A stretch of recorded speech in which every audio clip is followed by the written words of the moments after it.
because I honestly feel it's harder to lead myself than a team. And for me, that really became the driving force. And even now, when we have a challenge in our company, I take an inventory. What did I do to create that? Because at the end of the day, it's me. It's not my team. It's not the client. It's me. And so taking inventory and looking on, hey, what happened? What was the decisions I made? What was the actions I took? Didn't I follow up with somebody? And when I peel it all back, 99% of the time it's me. And we just need to pivot and do something else.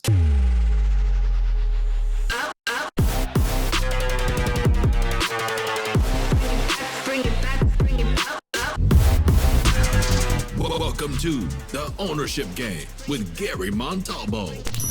What would it take to get into the driver's seat of your life and leave your mark? The Ownership Game starts now.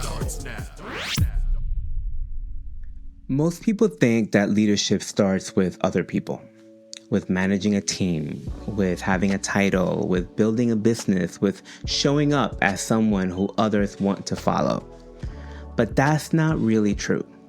Leadership unequivocally starts with yourself, specifically with knowing yourself, your habits, your fears, your patterns, your blind spots, your values, your vision, your non-negotiables. And that level of clarity requires a great deal of personal responsibility, of ownership. That's something my guest today, Christian Fischer, embodies in a way that almost seems effortless. Christian is a leadership and strategy consultant in the hospitality industry. He has a pretty impressive resume. He launched a successful restaurant chain at 19. A few years later, he sold that restaurant concept to a large hotel chain, and then spent the next 35 years in executive leadership roles for various hospitality brands. But perhaps the most impressive thing about him is his embodiment of leadership. Not just in a way that he guides his teams or builds his brands, but in the way that he just carries himself, grounded in personal responsibility, clear on his commitment to empower and, dare I say, love everyone around him, intentional in all of his interactions. In this conversation, we talk about what it really means to lead from the inside out. We unpack why your personal patterns are just as important as your business strategy, how to lead without the mask or performance or perfection, and what it looks like to build businesses that are an extension of your values, not just your hustle. If you've ever wondered how to show up more powerfully in your work, your life, or your relationships, if you're leading others but realizing there's some inner work that maybe you've been avoiding, if you want to create success that's sustainable, not just performative, then this episode is for you. Let's get into it. The hard thing was, as we did this, I'm so, like, I love connecting with somebody, and create. Oh yeah. But doing this on my own, I still honestly still struggle when Friday comes. I'm saying, oh, I need to do a single episode. I need to do, I dislike it so much. Yeah. And I struggle with it so much because I feel like, what are people gonna think what I rant about if I have nobody who I can bounce this off on? And so for me, what I was dreaming of, what I want to do is I want to do a podcast with somebody. So there's two of us and one other person or multiple people on the other side, because I think they would kind of play off. And totally doing it on my own, I really, really struggled with that. And we're 190 episodes in. You're really speaking to my heart, because I'm so glad with this conversation. I just had to press play. We weren't even ready to start the interview, but and what you were saying was so good that I really wanted people to listen to that, because number one, I'm not surprised that your more popular episodes on your podcast are the ones where you're just kind of like talking honestly and sharing. Because I think it's one of the things about you that's like your secret sauce, your there's a way that you're just so authentic and open and playful with your truth, and you don't take yourself seriously. And I mean, you take the work that you do is very serious, is very important, but you don't put yourself in a pedestal. And I think that that is so it's endearing, honestly, Mhm. and it's easy to connect with, but I think it just teaches a lot of people to do this with humility and to do this with true honesty. And I so I'm not surprised that that is one of thank you. Thank you. your And your popular episodes. hearing you say that is, um I want the listeners to get value out of this. Hmm. That's my primary why we're doing all of that we do. And my wife keeps telling me, Christian, you need to share more about what's going on behind the scenes. And I was like, I don't know. People want to know because, Mm, like any business, we struggle sometimes. And then there's highs and there's lows. And then also for me, around that whole idea with business is, you know, going back, there's so many people which think, hey, um, you know, I'm a leader. No, hmm. you actually a renter of your own business and your own life, and for me, Say more. yeah, I I I I challenge that because if you don't sit in the driver's seat to drive whatever you want to do, I always said you're a renter. You are a renter of your business and you're Okay. a renter of your life. And for me, the reason we're doing this single Friday sessions, it was actually one of my marketing people's idea. And they said, Christian, why don't you share what you want to do and what are you struggling with that week? And it took me a few episodes because we scripted and we did some of that stuff. And then I never stuck to the script. That was the first thing. And now I'm just going on as this week, as I shared with you, there was this client we had for a long time, but it didn't fit who we were. Hmm. And I needed to fire my client. And it's hard to fire anybody, but especially somebody who gives you money, who doesn't think there's anything wrong with the relationship. Um, and that was probably one of the hardest things we did. And I talk about this, and I talked about this. I did an honest inventory. This is who we are. This is how we go about. This is what we do. This is who we want to be in the marketplace. This is our message. And everything we are for, our client was against. And we were like, we just need to let it go. Yeah. And the greatest thing is, and I know a lot of you listeners, and you can relate to that, because when you do that and you sit here, I should have done it a year ago. Because Hmm. it wasn't just that I felt like there was this thing lifted off my shoulder. I think it was the right thing for them and for me, because I could not support them the way I support other clients because they just didn't fit the mold. Yeah. And one of the things I originally said as I started out during COVID, I want to partner with people I want to hang out with. And that's why I always say with you, Gary, I want to do something with you because I honestly would hang out with you. Yeah. And so for me, um, if the way we're going about business is aligned, it's easy to go out there and promote somebody, sell somebody, and do what we need to do. But it was that client which really made me realize, okay, it was a nice chunk of money, but I feel like I have all this free time all of a sudden.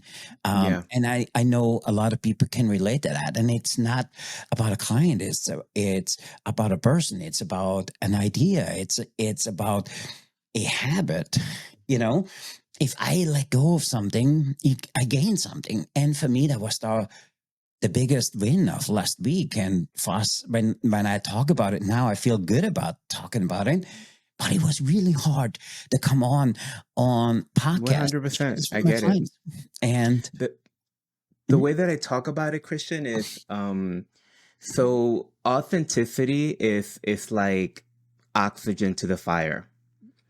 if you light a fire and you take the oxygen out of the room, out of the space, the fire is going to start to dwindle and eventually burn Yeah. out. But authenticity, when you give it oxygen, it actually burns brighter. And I think authenticity works that way when we are, fully. And I think this is true for everybody, but I think it's especially true for a particular brand of person like you and myself, who authenticity is part of the brand and part of the, like, it would be virtually impossible for us to sit here and try to pretend to be something else, because we would have to be, we'd be shaking in our bodies, right?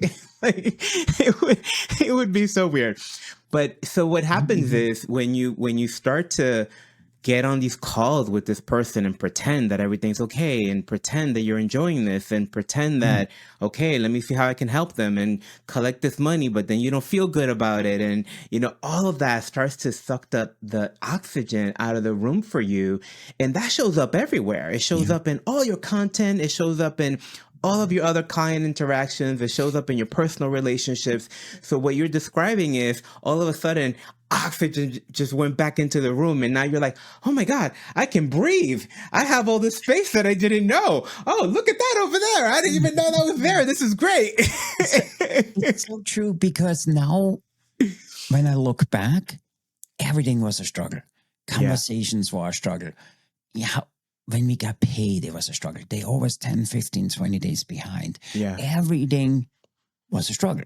And everybody else seen it, and besides me, because I was said, hey, but the product is great. I think the market needs that. It was me. And it goes back to what we teach all the time. If your life sucks, okay, it's because of you. Okay? If your life is great, it's because of you. And that works the same way. If your business doesn't work, it has nothing to do with your employees. Everything is about you, the leader. And for me, I talk about this all the time, but actually going through it, and I've been in business for a long time, and we fired clients before. It was really hard because they were nice people. They just didn't fit our mold. And for me, I go back. The end of the day, business succeeds because of you. Business fails because of you. If your business goes on a downhill, everything rises and falls around the leader.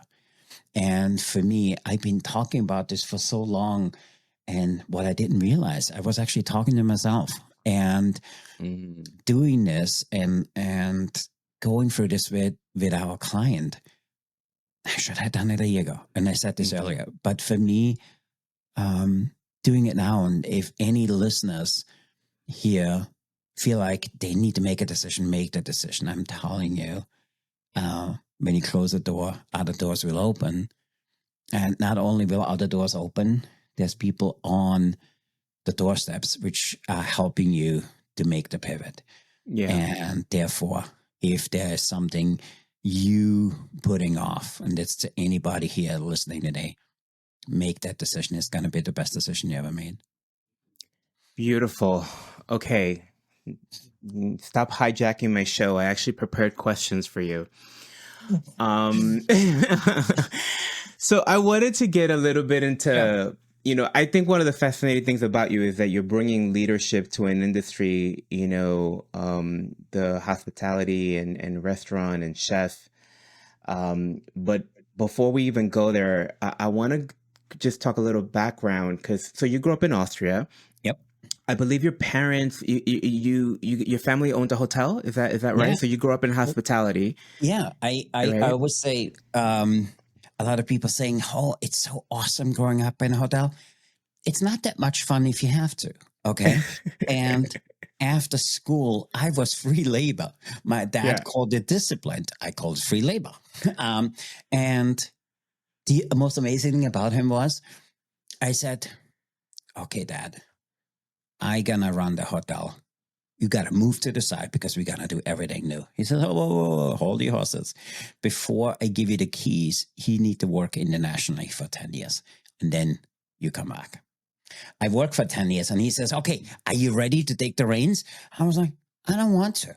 I'm all good because we were a winter season hotel and he had 400 employees. And I knew exactly when to ask him for something because I asked during the winter season because I could get anything from him.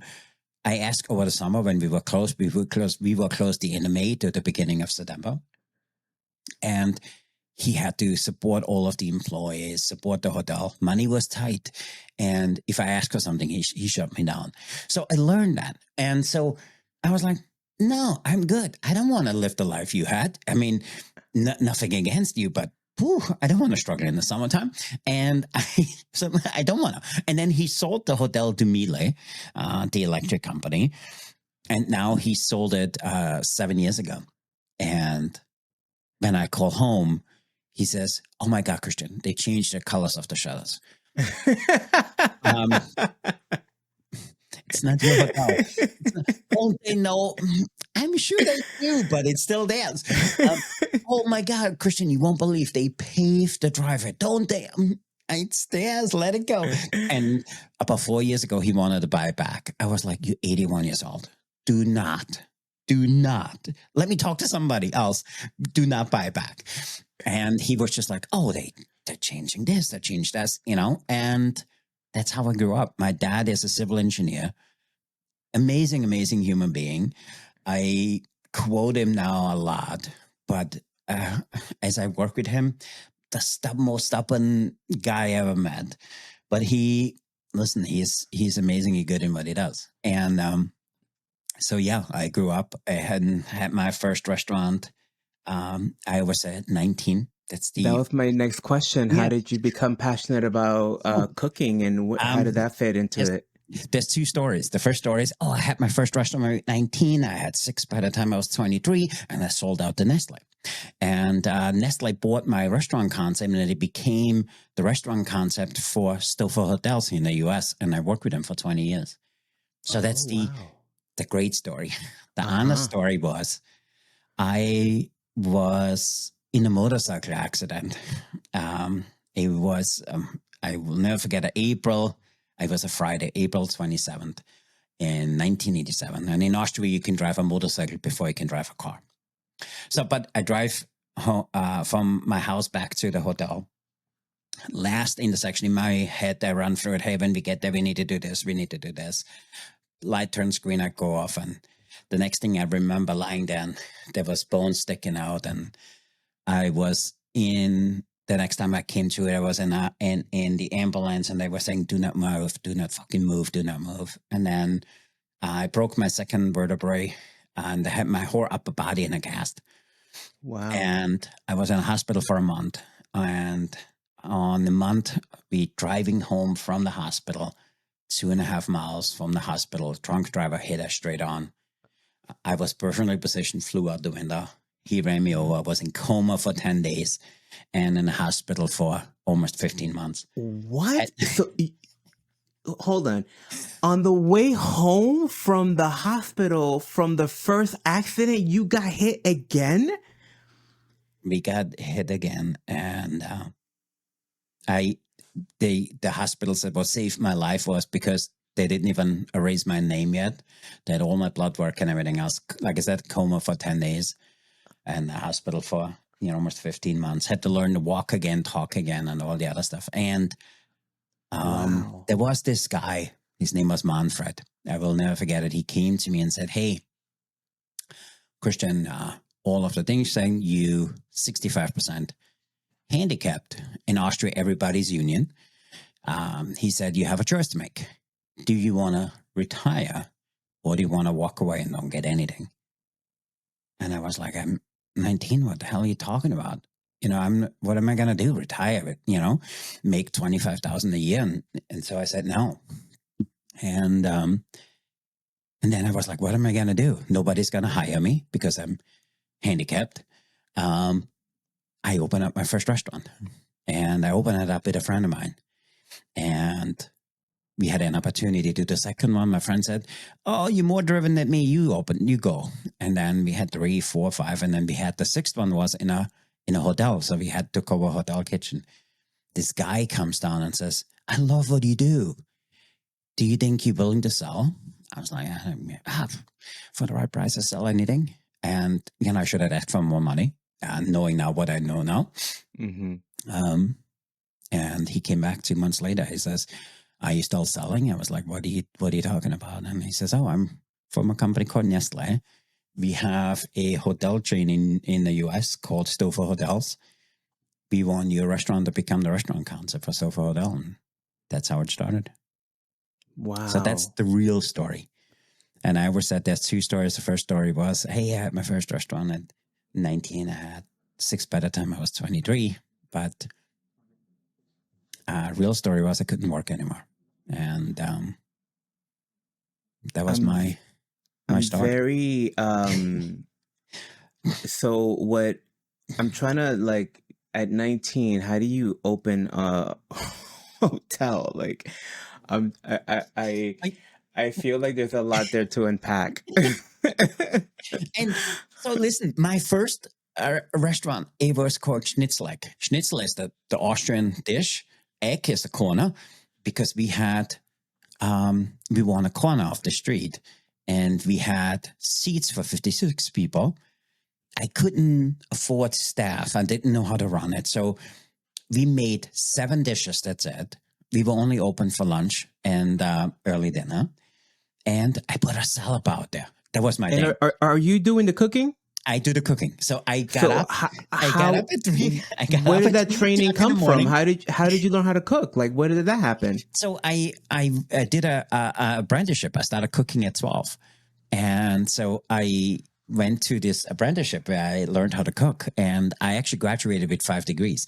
But we have in these restaurants, I get up at 2, 3 o'clock in the morning. I went to the butcher shop, got all the meat, went to the produce company, filled up my car, went to the restaurant, and made food. And I had a salad bar at the time, and people were saying, oh my God, this is amazing, a salad bar. And they were like, oh, you are in front of the line. It's amazing how innovative you are. And I was thinking, oh shit, I'm doing it because I can't afford anybody to be a front, so I put the salad bar front. It wasn't that great of an idea for me. It was necessity, and it kind of took off. And then we had 2, 3, and like I said, we had a few of them. And it all started. The reason I've written "create" on here, because we creating conversation. And I was in a hospital. The guy next to me, I said, what do you do better than anything else? I was like, oh, when I make my Wiener Schnitzel, which is a traditional Austrian dish.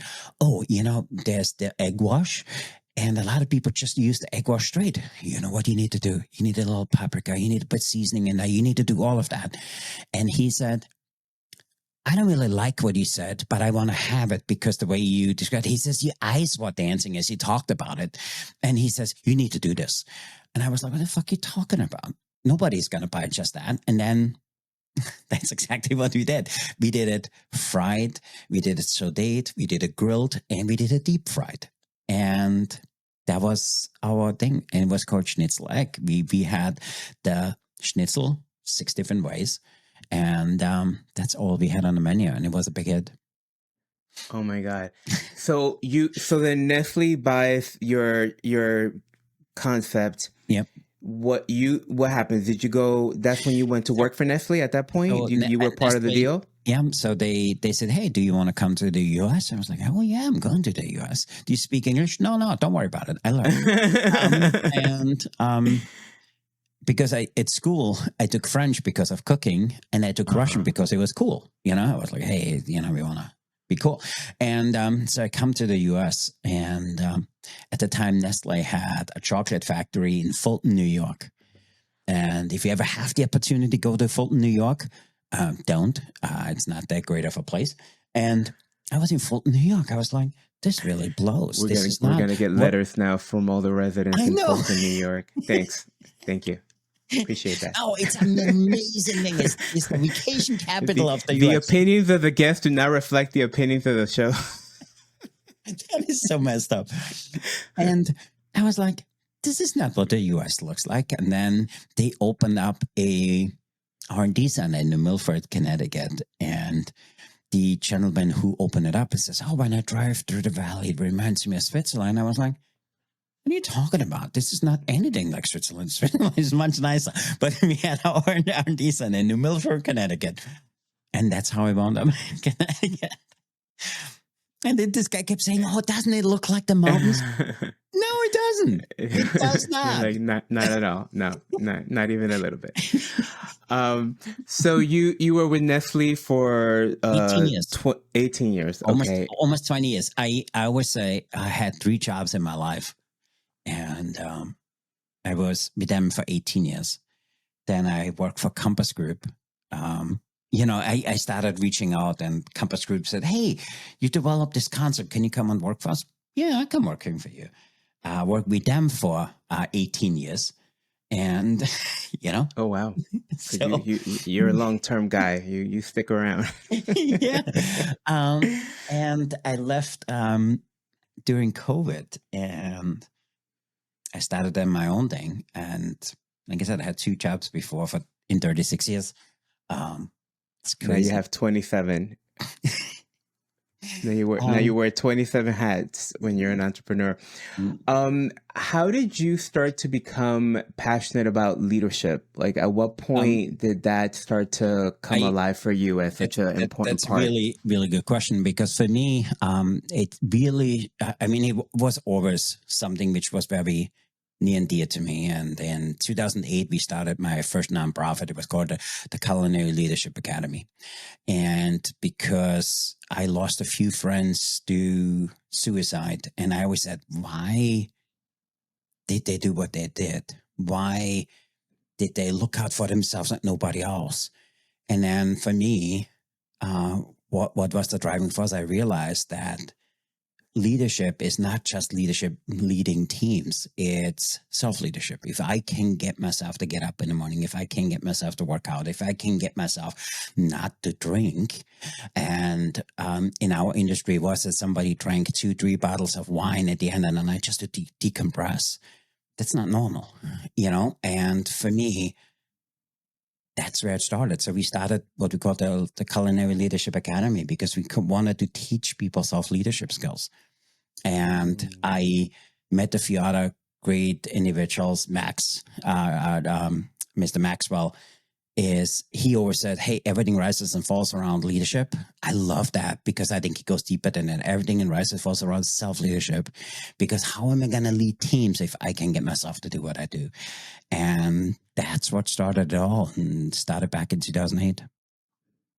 Beautiful. I mean, you're speaking straight to my heart. That's why I do what I do. And you're right. Often people hear leadership and they immediately go to the images of teams, or when I'm speaking to entrepreneurs about leadership, they're like, "Oh, I don't have a team yet," or "It's just me and my VA." I'm like, no, no, no, no, no. Your leadership. How are you, moving through the world? How are you moving through the challenges in your business? How are you getting up every morning, as you said? And I love that, because I honestly feel it's harder to lead myself than a team. 100%. And for me, that really became the driving force. And even now, when we have a challenge in our company, I take an inventory. What did I do to create that? Because at the end of the day, it's me. It's not my team. It's not the client. It's me. Yeah. And so taking inventory and looking on, hey, what happened? What was the decisions I made? What was the actions I took? Didn't I follow up with somebody? And when I peel it all back, 99% of the time it's me. And we just need to pivot and do something else. Yeah. And I love that, because I think one of the things that makes one of the key elements of leadership is the ability to reflect, right? The ability to, because I think what happens a lot with entrepreneurs is, entrepreneurs, when you're mostly failing, right? Like, most of the things that you try do not work, right? There's until your business gets momentum, until you really get past a certain hurdle, you're mostly throwing spaghetti on the wall, trying to figure it out, trying to learn what you need to learn, trying to learn the lessons. But what happens is, human beings, we like to avoid. When we quote unquote fail, we don't want to go there. Or if we do, it's from a place of like judgment and beat up and how could I do this? What's wrong with me? And those conversations don't really move anything forward. They don't help. But what you're really demonstrating is the ability to integrate the lessons that come with all of those failures, the opportunities that come from all those failures. And I think that is such an important leadership skill set, right? That you can say, okay, this got screwed up, right? Or this isn't working, or hey, my team screwed that up. But what is there for me to learn, right? Where's the breakdown? And I always whenever I'm in there, I'm like, how did you train them? How did you communicate with them? How do you hold your team accountable? How do you, every time you dig around, there's always holes in that process, especially when you're a small business and you're moving fast and you're just like, hey, here, you fixed it. Hey, here, you do this. I'm like, well, how did you train them? Do they understand how to get this out of your head? All those things. So I think what you're modeling for people is such an important skill. The ability to reflect and ask those questions really allows you to integrate the lessons. And when you integrate them, you're not likely to repeat them. When you keep doing the same thing over and over again, it's because you're not really integrating those lessons. You're kind of avoiding them. You're skipping over, and you're moving to the next fire. You're moving to the next emergency. So I love that. That's such an important practice. I mean, I'm not surprised. You're an incredible leader, so it's not surprising at all. And for me, I think that's why I connect so much with your message, because you constantly talk about, hey, do you want to spot an owner in a room? You can spot them by the language. They say, hey, they showed up early. Hey, they bled accountability. This is the person I want to hire. This is the person which helps me build something. You always say that. And that's, for me, I so connect with that because it's so true. Because if you go somewhere and you meet somebody and he says, we, even though he sits by themselves, somebody clinking, he was probably smoking before I got in. No, that's for me a real leader, because everything I do today has an impact on everybody who works for me. Yeah. And that's, for me, I'm like that. I use the we language a lot because I can't do it on my own. And not just I can't do it on my own. Every decision I make has an impact on everybody on my team. And for me, the reason I do what I do is for my team. And the other reason I always do this program is called 7 Levels Deep. And for me, the other reason I do what I do is because of my kids. You know my story. I have internationally adopted kids, which never had a choice. And for me, when I peel back and do what I do, is because I want them to have choices, because they had their medical challenge, and they were kind of abandoned in front of the orphanage gate, and they were 6, 7 years old, and nobody wanted to adopt them. And being 6 in China and being not adopted means you will become an orphanage worker or you will just die somewhere else. And for me, there was people which tried to adopt them and then realized, they have all these medical conditions, so I'm rather not. And then there's this other people coming. You know what? He sounds different than her. They look different. They smell different. They sound different. And they're bringing me on a plane. They're bringing me to a different country where everybody looks different. Now I'm an outsider. So they never had a choice. And for me, when I peel it all back, the reason I do what I do is I want my kids to have choices. I want them to know that what they do matters. The things they have an impact on matters. And for me, I want them to have choices. And then it goes the same in for my employees. I want my employees not just to be employees. And you know that we are in the process of taking 40% of the company, make it employee owned, because I want them to have a stake in it. And at the end of the day, that's what drives for me everything we do. Beautiful. Where did the idea of disruptive come from? This it's the name of your podcast, but it's also the brand, right? That you're building, Disruptive Chef. Talk to us about that. That's really, really, really good question. So the Disruptive Chef was, my wife always says this. She says, "Oh my God, you're such a disruptor." And I said, "No, I want people to think differently." And as I hired my first person, and I said, hey, don't do anything for the first 3 months, just shadow me. And then I said, hey, what should we call this? She says, you the disruptive chef. No. That's what everybody says. I want you to tell me what I really, now you're the disruptive chef. Because for me, my thing is really simple. As many chefs as I have met, and in my career in the end, at Compass Group, we were a $26 billion company. And I was responsible for 40,000 people. And when I walked into a kitchen as the chief culinary officer at the time, I can tell you people fall in 6 buckets. And they have such amazing skills, but they think because I'm in food, that's all I can do. So for me, the whole idea of the disruptive chef is I want to disrupt their thinking. I want to bring innovative new people to them. I want to do, and you know that, Gary, you won our podcast. I want to make sure I learn as much as I can about you. We have this term which we need to change, but we have this thing where we kind of follow you and learn about you. And for me, it was important because I want the listeners to think, oh, Christian did his research on Gary. And then I will ask you a few pivoted questions. And when you say that, and with you, I think your episode has 60,000 downloads, something like that, around there. So it was crazy. So there's 60,000 people which listened to the conversation I had with you. And they saying, oh, Gary is so right.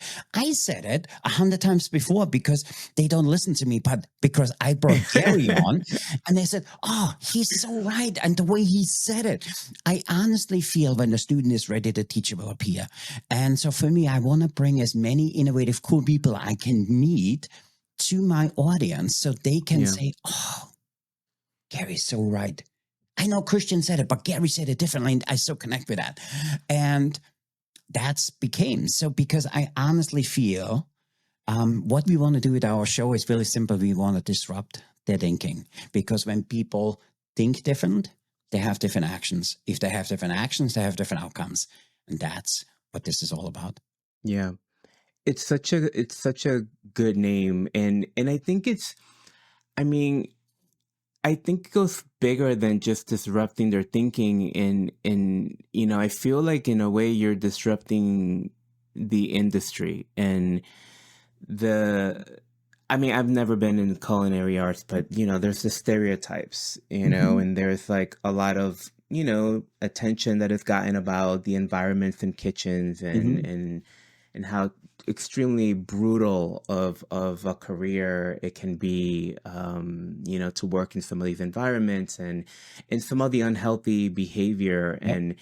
And I really think that the work that you're doing and the message that you're carrying is also speaking on that, right? And I don't get the sense that you're speaking against it, like you're not like making people wrong, but you are. The work that you're doing is really influencing that. I realized, and by the way, thank you. You spot on all of that. Because for me, the reason we have create written on here, it's really simple because we're creating conversation. And I say this often, and I use this as an example. I'm sitting on this triangle desk, okay? And somebody at some point said, oh, we need to build this triangle desk. And somebody says, oh, how dare you? Don't you know desks are straight? Nobody's triangle. What are you thinking about? And somebody says, no, I think it's great. And you know what we need to do? Be connected to the Apple Watch. When the Apple Watch says stand, the table goes up. And then it's going to be so innovative. And there's a group which people said, this is the dumbest thing I ever heard because they build straight. How dare you build a triangle one? Today I'm sitting on a triangle one, but somebody built it. And I realized the same thing with the people in our industry. There's so many amazing people out there which have amazing idea, which have an amazing insight. They are so passionate about so many other things, but they feel all they can do is food because that's our industry. But what I want them to do, I want them to realize, listen, you're good in planting flowers. You're good at designing this thing. You're good in customer service. You're good in so many other things. We want to kind of bring this up to them and we want to teach them that because I want every person in the culinary industry to have a side hustle. And I want something which they are passionate about to do and get paid for it. And if there was one thing COVID did, it showed how fragile the industry really was and is. And I don't want my friends, I don't want to see them struggle. I don't want them to go through what they had to. So for me, rebuilding people's, stamina and their thought process for them, eventually they have their own business. And what I learned was people in this industry, amazingly good in so many other things, which lends itself perfectly to have a business. And that's what the Disruptive Chef is all about. So you're really out to it. I mean, is it that they have a side hustle, or that it sounds like it's more that they are, that they're really fully realized in all of their experiences and Correct. talents and desires, right? That they're not just sticking to one lane, and that will likely take you to a side hustle in some cases. For me, and it's not because I'm so great at came up with that. COVID happened. A good friend of mine owned a landscaping company, and he still does. And he said, Christian, I just want to ask you something. I have all these chefs and food service people applying for this position. Should I hire them? And I said, absolutely, you should. He hired them. 2 months later, he comes to me. He said, Christian, best decision you ever made. I was like, I didn't do nothing, He says, no, you told me I should hire those. You know what the greatest thing is? They are working harder than anybody else. They're really good in dealing with clients because they're dealing with clients all the time in the food service industry. They're amazingly good at. You know what? They found or they leave the place nicer than they found them. I said, Christian, I'm telling you, hire this guy. We're doing mulch, and this guy sits there and says, oh, you need XYZ amount of mulch. He says, how did you come up with that? He says, oh, it's simple. It's land, but I'm 2 inches. He said he did all of this in his head. It says, none of my people, and I owned the business for 22 years, in 22 years could ever do this. This guy did it standing there. And I realized that the people in the culinary industry, they work harder than anybody else. If they work 10 hours, it's a half day for them because most of them work 12, 14 hours a day. They were happy to work 10 hours because half day.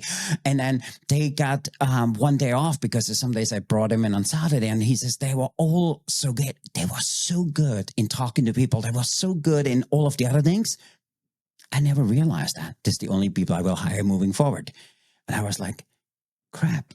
He said something which really resonated with me because I always felt that people are so good. And so during COVID, my partner at that time, Joe, and I, we were 12 hours a day. He was on the West Coast, I'm on the East Coast.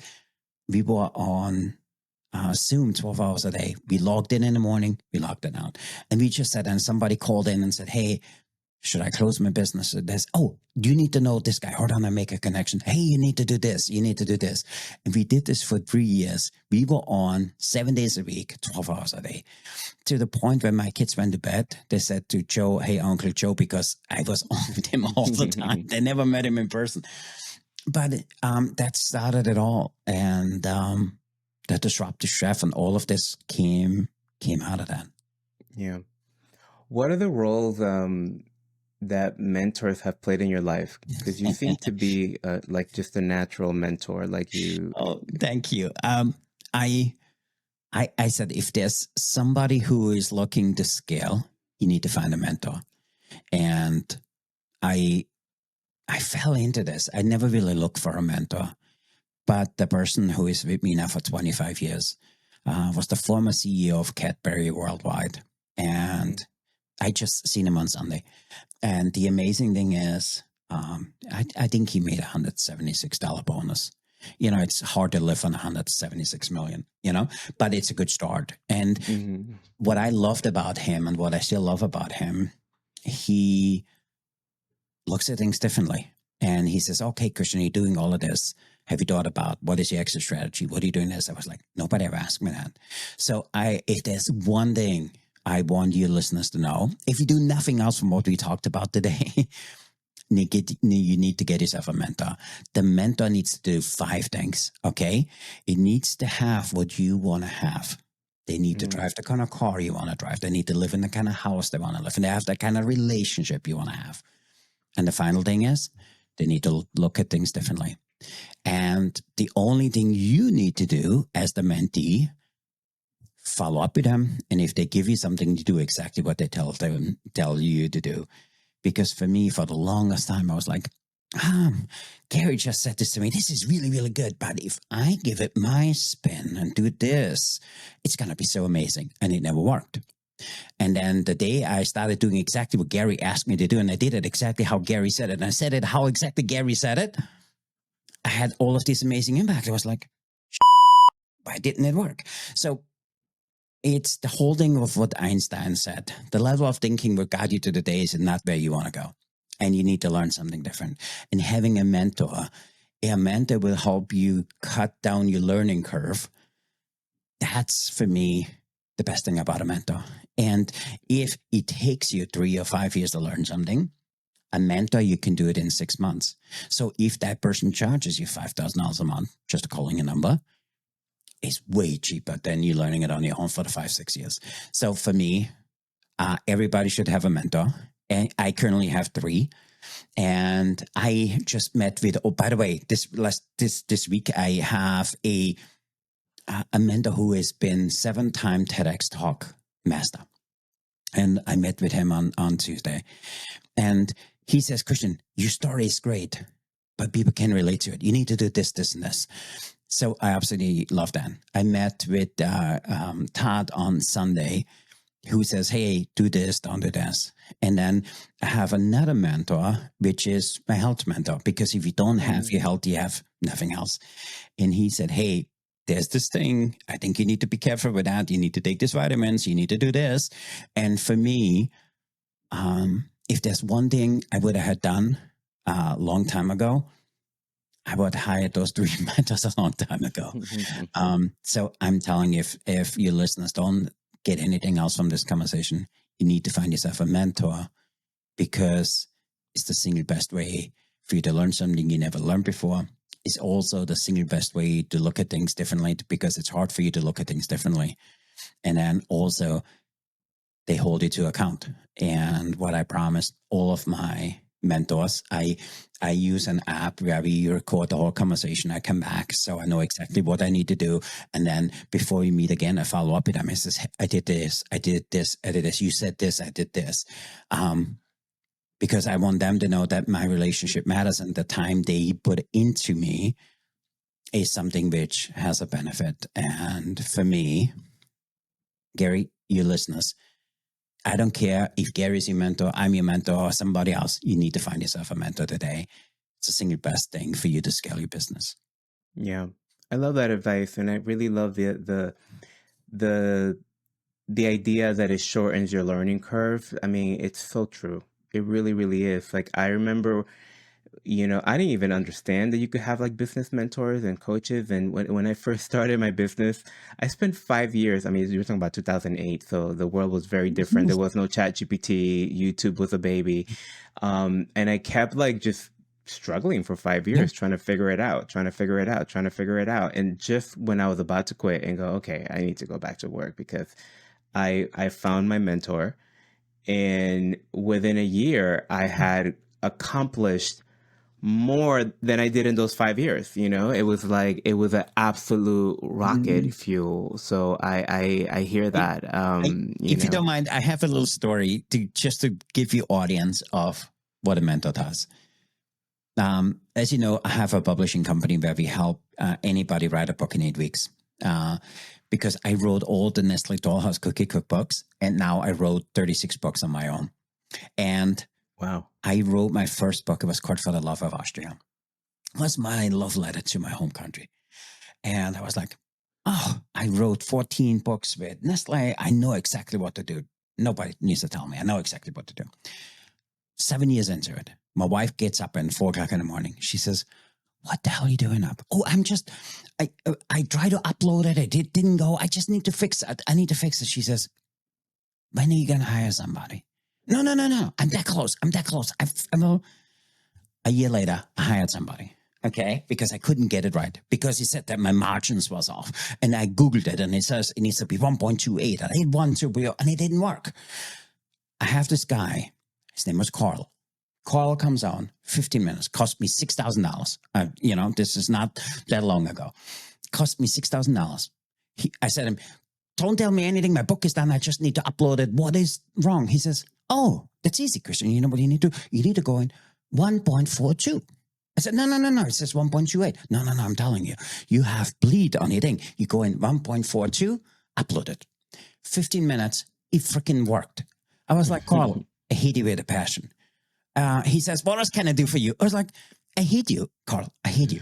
I wanted to figure it out on my own, but I spent 7 years figuring out what somebody told me in 15 minutes. And the power of a mentor is, okay, I paid him six grand, but I wasted a lot more money than 6 grand. And time, energy. Correct. And frustration and everything else. And if there's one thing, get a client, get yourself a mentor, and don't get yourself just any mentor. Interview them and be committed to them, because they might not fit what you want to do. But I always tell them, it's really 5 things. They want to have done what you did or what you want to do. They drive the kind of car you want to drive. They in the kind of relationship they want to. They live in the kind of house you want to live in, and they hold you to account. And that's. I love that you included the relationship in that. It's really smart, really, really smart. Mm-hmm. Christian, as always, such a lovely conversation. You are just the best. I'm so excited that you are a friend of the show and a friend of mine now, because I definitely want to have more conversations like this. I just think you are so insightful, and so in the way that you're incredibly kind. You know, you the work that you do is, it's really in the background of a lot of kindness, and I don't know. I just think the world needs kindness right now. So thank you, and it really means the world to me, because, and I'm telling you, I haven't told nobody else. When we interview people, now you said we interviewed 196 people. I put them in 3 categories. Category 1 is, I need to find a way to partner with them. Category 2 is, when I am there, I need to reach out to them because I want to do business with them. Category 3 is, we got to keep evolving the relationship and see what comes about and see what I can put into them. And you were in the beginning always on chapter 1 for me, my first group. I said, I need to find a way to do something with Gary, because I love how you show up for your clients. I love how you show up for the listeners. I love your message. I love everything about you. So I want to find a way to partner with you. And so I like I said, I've told nobody I interviewed. So I put him into 3 categories. And for me, doing this, it kind of made me realize, I was like, oh my God, Gary is like me. He's just in a different field. He thinks the way I do. He talks the way I do. And for me, what's important to me, I realized, because now I can tell your audience, we call it ethical stalking. So we stalked you for 10 weeks before we brought you on. I know we need a better name, but I was like, oh my God, I wanted to find ways for you to kind of contradict yourself. You never did. I was like, oh. And then all of these things we learned about you, I honestly feel there's more people which need to hear your message from Gary Montalvo. I think there needs to be more people which partner with you. And also there needs to be more listeners which say, hey, what else does this guy do? Because the more people learn from you and live into what you teach, it can change people's lives. And at the end of the day, that's what this is all about. Thank you, brother. I received that so profoundly. Thank you so much. I appreciate that. And I look forward to us discovering how we're going to collaborate more. I know this will come. And to any listener, if you guys, hey, let's put a little challenge out to the listeners. If the listeners think, hey, I think you guys should do this. I know he's better looking than me, and that's why I hate him. I actively dislike him so much. He's so freaking good looking. It's just, I hate him. Thank you. You're gonna be my new publicist. So whatever we do, I'm the person behind the scenes. He is the spokesperson. So I want our listeners here to say, hey, what do you think we should do? I'm curious as the challenge. And I look forward to getting those messages. All right, brother. Have an incredible day, okay? I'll talk to you soon. I really appreciate you. Thank you for being on, and Yeah. thanks to the listeners to hang out with us for the last hour. So thank you for that. There's something disarming about hearing someone speak about leadership without any performance, not from a title or from trying to prove something or trying to build authority, but as a practice of presence, humility, service, intention. I think that's what Christian just models so beautifully.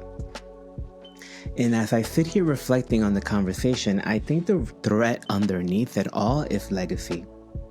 Christian is creating a legacy with how he leads, how he speaks, how he listens, how he pours into every person around him so that they too can walk away believing in their own ability to lead, build, and create is a legacy. There's a deep care in how Christian moves through the world. A care for people, a care for the space, and a care for the ripple effect that he's creating with every interaction. And that to me is the mark of a true leader.